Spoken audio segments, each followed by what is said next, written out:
Kung mahulog ka wala akong kasalanan, sana di ka na lang dumalo. Malino naman sa'yo na di ako magiging sa'yo.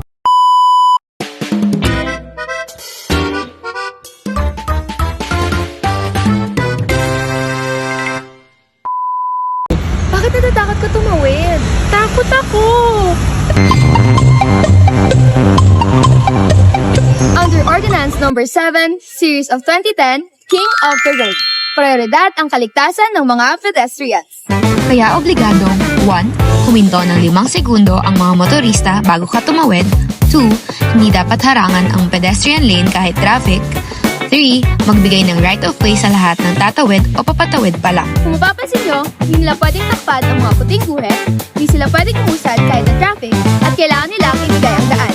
Si safety mo ang prioridad dito sa Baguio!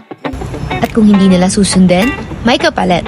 1,000 pesos sa unang offense, 2,000 to 3,000 pesos at mga seminar sa mga susunod na offense at hindi man lang nila makukuha agad ang license nila hanggat di sila magsiseminar.